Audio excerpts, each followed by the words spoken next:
Who are these guys? Yeah, I like it. I like it. Ladies and gentlemen, if you weren't ready to hit your head against a wall, I don't know what's wrong with you. God. I mean, and the thing is that music kind of scared me a little bit. To be honest with you, Z, I'd have to look back and look at who sings it. I can't remember. God, and some people are gonna have that volume on like full blast. Good. I'll have a good time. That leaves a good impression. If it's your first time coming on the channel. Yeah, it is. As I said that we're gonna have new intro, new graphics. So let us know what you guys think in the comment section. Just kind of season 2. It's a season 2 vibe, Z. It is, and it's season 2. It's doing things differently, going into the unknown. Yeah. There's a lot of beautiful things in the unknown part of life.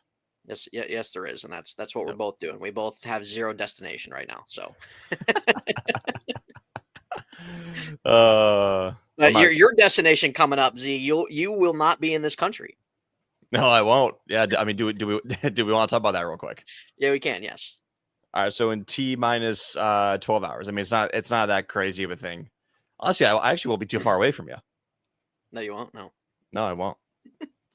I'll be in Toronto tomorrow. Yeah. Yep. Z will be in Toronto. I'll be in Canada. I've said multiple times I want to move there. Yeah. Hey, I've always wanted to see Toronto. If I had the money, I'd join you. But yeah, so T-minus 12 hours. Going to Toronto. We'll be there for about a week. And so Ed and I are actually just getting a couple episodes in, dedication to make sure that we stay updated on our channel like we told you guys we'd be for season 2. So welcome back, season 5. Who? Yep. Who are these guys? That's it. That's it. Intro's interesting. The only thing I'd say about the intro end is that let the music maybe play a little bit into when we come in. You know what I'm saying? Well, I'm not sure how to do that. That's the thing. Oh, gotcha. I'll have to check and see if I can download the song individually, and then I can cut it to where it ends in the intro, and then I can just play it into our show. So I'll have to look into that. All right. But yeah, nothing's ever good enough for this guy. And just constructive criticism. If you can't take it, then you dish it out more than anybody. I could say the comment that you texted me about 10 minutes ago. Was I wrong? Well, no, you weren't. That's exactly all you got now, Z. That's it. That's it.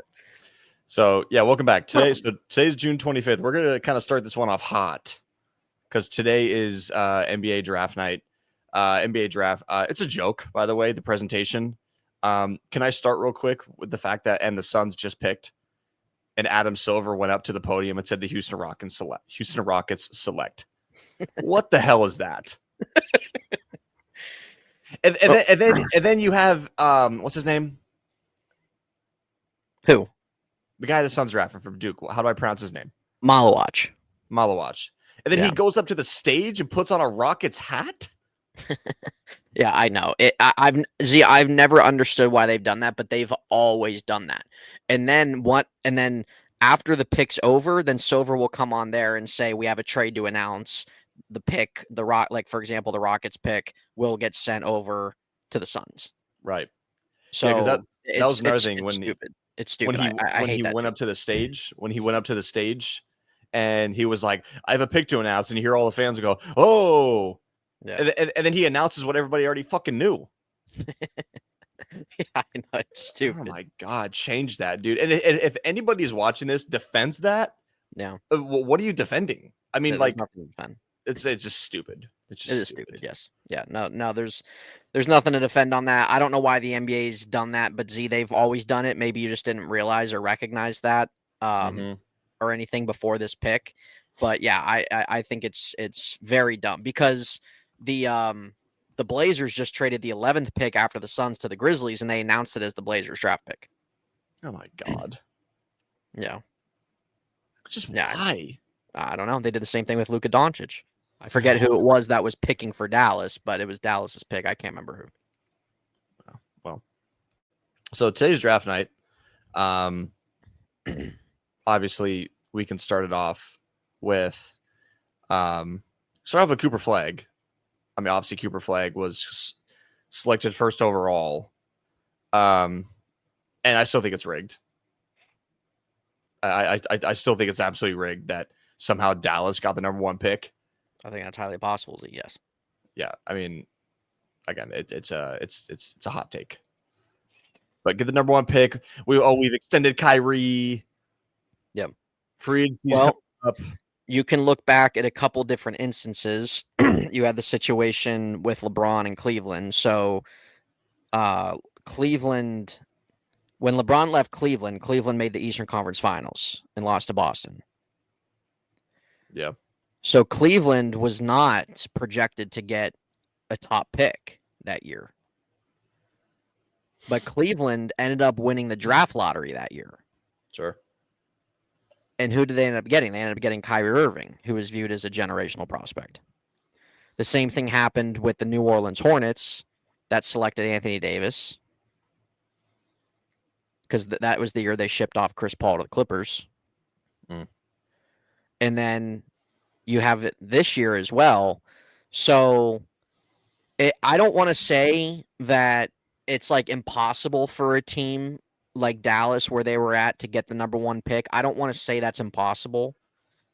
But when the odds are like super, super stacked against them, and you have like the Jazz and the Wizards and teams like that, like it definitely makes, especially when they traded Luka. So it definitely makes you question for sure. It 100% makes you question. So, and here's the thing. That's like saying when, like, imagine when Tom Brady left the Patriots and they got the number 1 pick. Right. And I don't know who the number 1 pick coming out of the draft was that year, but so that would have been 2020's draft. Yeah, I can't even remember who was the first quarterback taken off the board. Joe Burrow. Imagine that. Imagine that. Yeah. The NFL had a lottery, yeah. So, whatever. Thank God they don't. I'm at least happy to see Cooper Flagg go to somewhat of a stable. Well, that was my only positive to take away from it. I really personally didn't want to see Cooper Flagg play for the Jazz or the Wizards or the Hornets. Sure. I really didn't want to see that happen. Sure, I agree. So that's kind of the I really wanted to see when I was watching the lottery. I was really hoping like a team like the Spurs, or I mean, I guess even Dallas. Like, I just wanted to see a team that was a respectable organization get the guy, because I just hate seeing, like, to me, it's like, even if they drafted Flagg, if the Wizards or somebody won it, they're not going to build anything around. That's like the Pirates and Paul Skeens. They're not going to build anything around him. Right.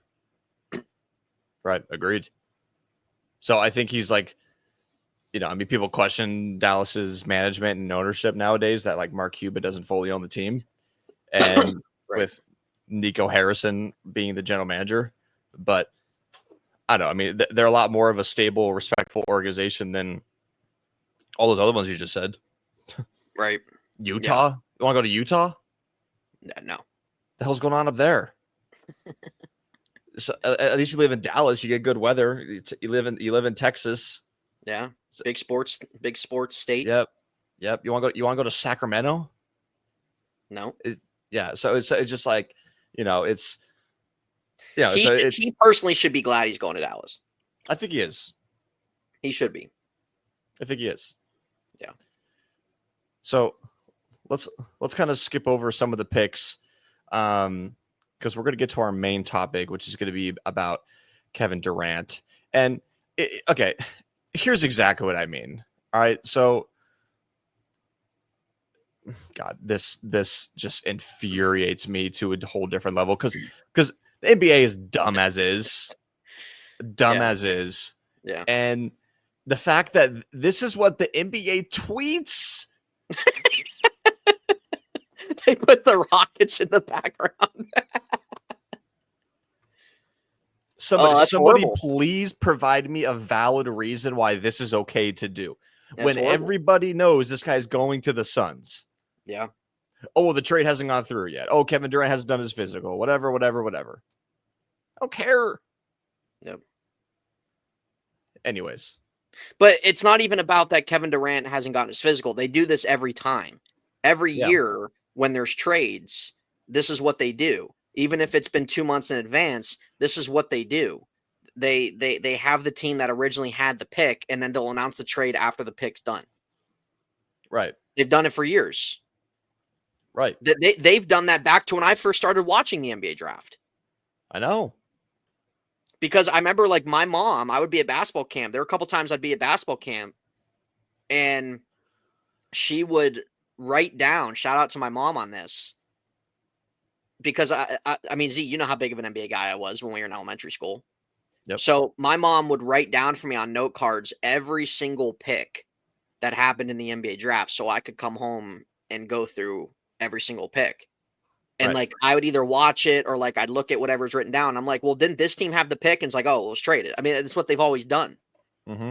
And I don't understand it. They're the only sport that does that. Yeah.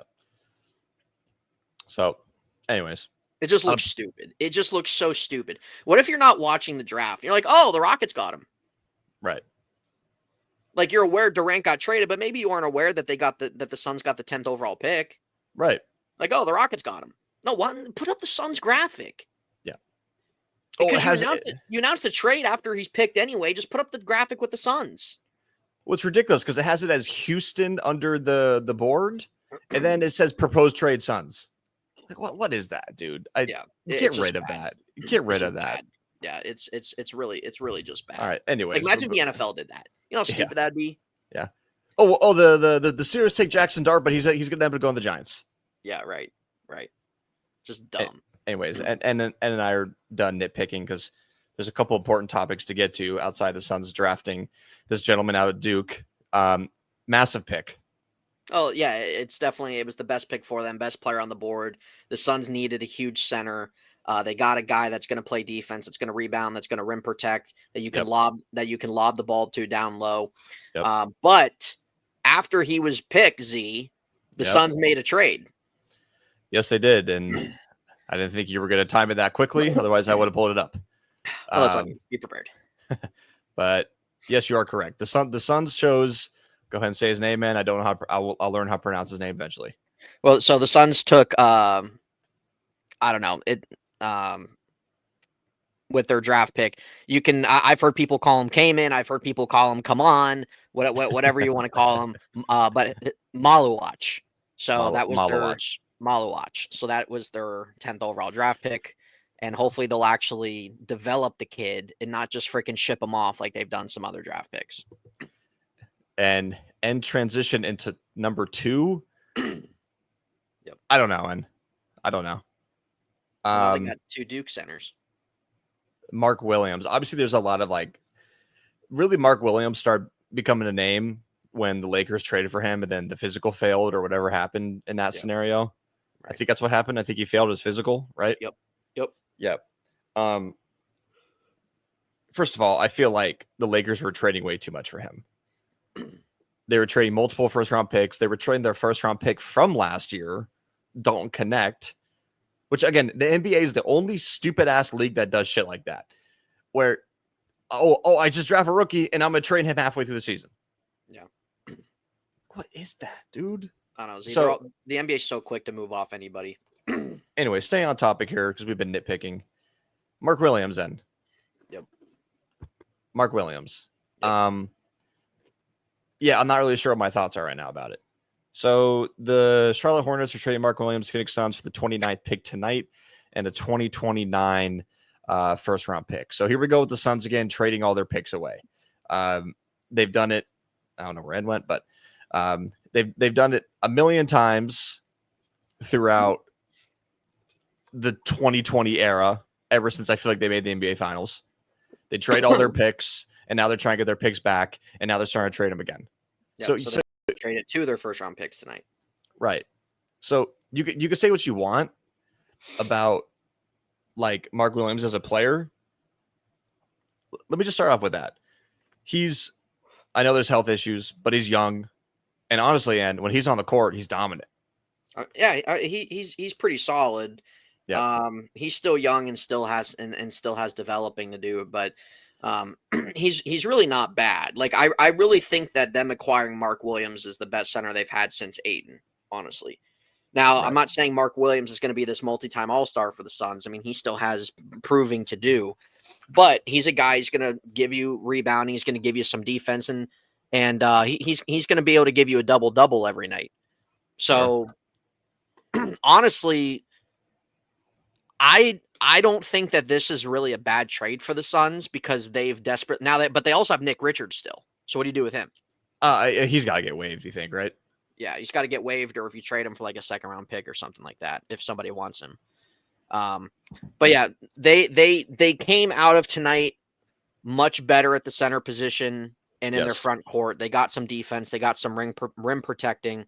They Yes. have a guy in Mark Williams who's ready to play now. And I think that was probably a key. Maybe the Suns were looking at with like Devin Booker's timeline because Maluach is young. I think, what is he, 18, 19 years old? So he's 18. young. Yeah. So he's young. He has time to grow, to develop. There's not going to be all this pressure on him to step in right away. Mark Williams is a guy that's ready to play now. That is, I mean, he's a solid guy. Like, he's not somebody that's going to take the Suns on a deep playoff run by him alone, but they're better at that position with both those guys now rather than what they had with Nurkic or Nick Richards or freaking Mason Plumlee or whoever the heck else that they had. God, I want to throw up hearing those names. Drew Eubanks. Drew Eubanks. And oh my God, Terrible. I can't. Yeah. I can't. So, no, you're absolutely right. I mean, this is huge. I just don't like seeing the Suns go back into the old ways to start trading all their picks again. But I'm gonna say right now, because I haven't said it, I like the trade. I'm not gonna grade the trade yet because it would probably be a mistake if you're bringing in that rookie and you're starting him at 18 years old against other centers like Joker and everybody else, all these big guys in the NBA that'll probably just dominate him in his rookie season. Yeah. So, yeah, no, this is a phenomenal trade. You're bringing in a guy who, if he stays on the court consistently, could probably be an all-star. And then, yeah, you draft an 18-year-old that's going to develop and then hopefully be your future center in a couple of years. Right. So they got significantly better tonight. And if there's anybody that's going to criticize the way the Suns went about tonight, I don't care. I don't care about the 29th pick. I don't care about it. The 29th pick is kind of irrelevant. They're giving up the 29 first round pick. So I get the point of like giving up 2 first round picks, but you do have to give to get, number one. But number two, they also got 5 second round picks for Durant. So maybe they can move some of those around too. Yeah. So I think it's a huge trade. I think they'll also get some picks if they end up trading Bradley Beal. Well, that's a topic for another time. It's a big if, though. So that's not the only trade the Suns have done this offseason. We're going to go to the main topic of this video, and that's going to be the guy that the Suns never should have traded for in the first place. Right. And I don't mean that in a disrespectful way towards Kevin Durant, but we all know it. Yeah. We all know. And I actually put out a video on our channel, so if you go back and see it, we'll probably be hypocrites. But yeah, obviously the Suns traded Kevin Durant. Mm-hmm. And the Suns traded Kevin Durant for Jalen Green, Dylan Brooks, the 10th pick from tonight, 5 second round picks. Yeah. So Jalen Green, he gets kind of heavily criticized because he had a really good, rookie season, second year, and then he's kind of had some health issues. And he's been on and off the court, and he's been a little inconsistent even when he's been on the court. But the guy is a special talent. His athleticism is quite literally through the roof. And then you talk about the other guy that the Suns not drafted, traded for, Dylan Brooks. Everybody knows him. Yeah. And say what you want about him, man, but I actually think he's kind of like a decent guy to have on the team. I don't really think he's a bad asset to have. He's not a bad asset. He'll give you some intensity. He'll give you some defense. It's never a bad thing. I don't think he's somebody the Suns should be kind of heavily relying on off the bench, but I think that he's somebody that can provide. I don't know, that can provide a little bit of some of the nitty gritty that I think every team needs. So, I mean, he's a little bit of a hothead. He's a little annoying, but If the Suns overall have found themselves getting better defensively, that's always a great thing in the NBA. But the Suns have had such a miserable time since they traded for Kevin Durant finding a bench. They've had a miserable time with it. Yes. There's been so many guys that have come and gone off their bench. There's been nothing consistent with their bench. So I still assume they're probably still going to try to make another couple trades this offseason to unload some guys. But if you're going to bring in Malawach, Dylan Brooks, if you're going to, if Ryan Dunn comes off the bench, I'm sure they'll probably make another signing or two to fill out the wings on the bench or find a backup point guard, whatever. But they need to figure that out. Yeah. So really, I mean, we don't really need to talk about the state of the Suns. Let's just talk about Kevin Durant for a second. Yeah, I mean, let's put it this way: do you think Kevin Durant going to the Rockets is good for them? For the Rockets? For the Rockets? Yeah, I do. The Rockets. The Rockets needed a guy that was going to really create his own shot, create his own offense. They really needed a guy that was going to be able to provide some heavy scoring. They really don't have a bad team. I mean, they could really end up being a top 5 team in the West next year. But they needed somebody. They have a young team. They needed somebody that was going to kind of be that veteran guy with this young team, but was going to be their main source of scoring. So Kevin Durant fits that. He's still a top 10 player at age 36, 37. So I personally think he will fit the Rockets well. Hopefully this is his last team. I mean, the guy I think's he switches teams every 2 years. So there was this video. I think Kevin Durant was at some fan fest. I don't know where he was, but hopefully this can be his last team and like he can actually do some good things with the Rockets. So you're headed to Houston. How does that sound? It's just telling him that you're headed to Houston. We're gonna see, man. We're gonna see what happens. We're gonna see. We'll see what happens, but I am excited. Great. So that was actually Kevin Durant finding out that he got traded. It looks like he was at some fan fest or something. Yeah, he just finds out like that. Yeah, he just finds out by just some random girl. I don't know if it's some random. I don't know who that is. But she ends up telling him, and I don't know if I can find the quote, but yeah, here it is. Actually, this is perfect.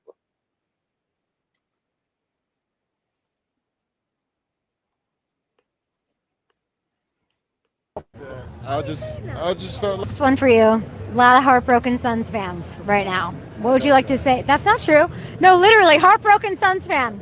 Right over there. What? I just felt like, yeah, that mean they wanted me to go. So it's like, I'm glad we both, they got what they wanted and I got what I wanted. So we can move on and good luck to them going forward. And I always remember my time there, but we on something else. Now you're going to go kick Tom Brady. Yeah, I mean, dude, he's like, see you later. Get me the hell out of here. Freaking joke. It was just an awful relationship.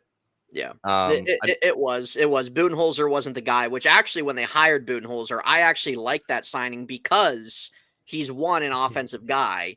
2, he's won an NBA title within the last 5 years. And with what the team was structured as, I thought it made sense, but it didn't. Obviously, the players didn't get along with him. So, see, that's another coach that was fired that signed a 5-year deal. Yeah. So he's going to be getting paid in the next 4 years. Yep, and so is Frank Vogel. So, and now you're paying another coach. Yeah, now Jordan Knott. Now that he's the head Jordan coach. Knott for 5 years. Jeez, it's terrible. It's terrible.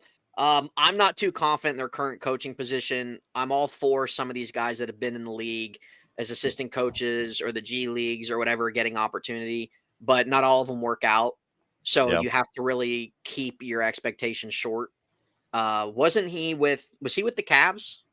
Assistant coach with the Cavs, yes. He was assistant coach of the Cavs. Okay. So I don't know. We'll see this happens. I feel like that just the Suns track record just doesn't make you have faith.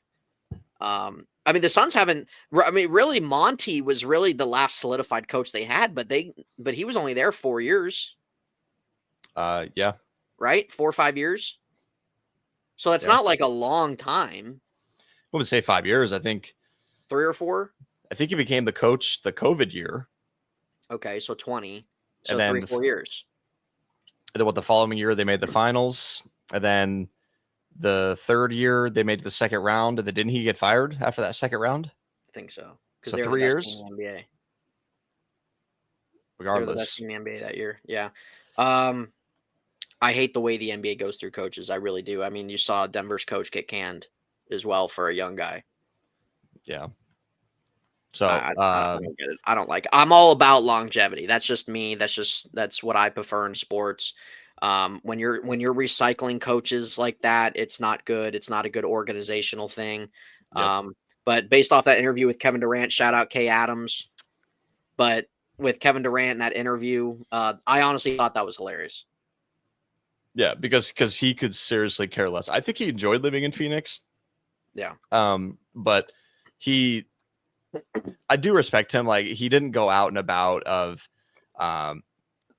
like making an issue in the locker room throughout the season. But the thing is that like we all know that the Suns locker room wasn't close with each other. Like, well, no, and again, that's an organizational issue. It is Matt Ishbia, a massive issue. James Jones was very highly unqualified. Yep. And Mike Bodenhoser, it was literally his way or highway. Yes. I mean, I literally saw pictures on Twitter about him being compared to Hitler. Yeah. It was Nazi Germany in the Suns locker room. Oh my God, dude. Maybe it was. I don't know. DeMarcus Cousins reporting there were fist fights every week.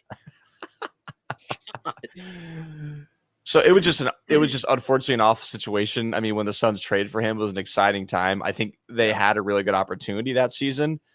Actually, no, he did go 4 years because remember the fourth year they traded for Kevin Durant, 4 years, and then they got taken out again in the second round. So he got canned. Then he got canned, right? So unfortunately, it just didn't work out. And quite honestly, we knew it was going to work out because Bradley Beal came along, and I don't really put much of this on Durant. Unfortunately, he had to go. It wasn't going to work for us. No, I think he'll thrive better with the Rockets because they've had a little bit more of a solidified team the last 2-3 seasons, and they're younger. Mm-hmm. Durant can really be the head main scorer of that team. Rather, when he was here, you have a guy like Devin Booker, who's your main guy as well, and then you bring in Bradley Beal as well, who's a primary scorer. At least at the time when they traded for him, was a primary scorer in the NBA. So, and Bradley Beal, like, you ship him off somewhere that maybe makes sense for him, you know, something could end up working out for him too, where he bounces back in his career and you start to see maybe a little bit more Bradley Beal-esque type play, or maybe not. Maybe he just continues to fall off a cliff. I don't know. But regardless, the Suns completely effed everything up and effed everything around after they lost the finals. Yeah, and we all know it's a long process to get back, and at least I think they're trying to do that by what they're doing now, getting a young coach, trading away these heavy contracts and old players, and drafting the right players of what they did tonight. So it's a big step in the right direction. Not sitting here making any predictions for the following season, but it's a big step. So I love Kevin Durant as a player. Always love watching him. I did appreciate him while he was on the Suns. I've always enjoyed KD. I think just his whole thing was a lot of people didn't like the way he left the Thunder just to join the Warriors. That was a big thing. And it was, it was obviously, it was crappy. And honestly, the NBA was a disaster. The NBA was a disaster. I mean, it still is a disaster, but to me, that was like really the big, I want to say, the year before Durant went to the Warriors, the NBA was still, it was fair weather. There were issues, but it was fair weather. Mm-hmm. And then once Durant went, and as we saw the next 3 years happen of the same freaking matchup in finals, there's nothing competitive. Yeah, there's just you name it. That was to me really the big kind of kick in the back to the NBA on where it's not recoverable, and you see that now. The NBA is a mess. The NBA is a disaster. The ratings are terrible. They don't have superstars unless you're a avid NBA watcher. They don't. Mm-hmm. See, back in the day when we grew up, you could watch the freaking casual walking down the road. They would know LeBron, Kobe, Tim Duncan, Dirk, Garnett, all those guys, McGrady, Vince Carter, Dwight. I can go on and on with a list of players that were really well known and were stars in the NBA.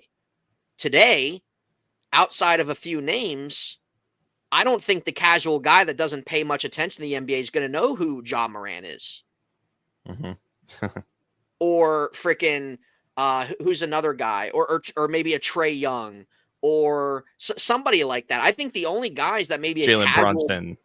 Yeah, Jalen Brunson that a casual might know would be like LeBron, Curry, Durant, but those were all guys as well that were playing when we were growing up. So I don't even want to count them.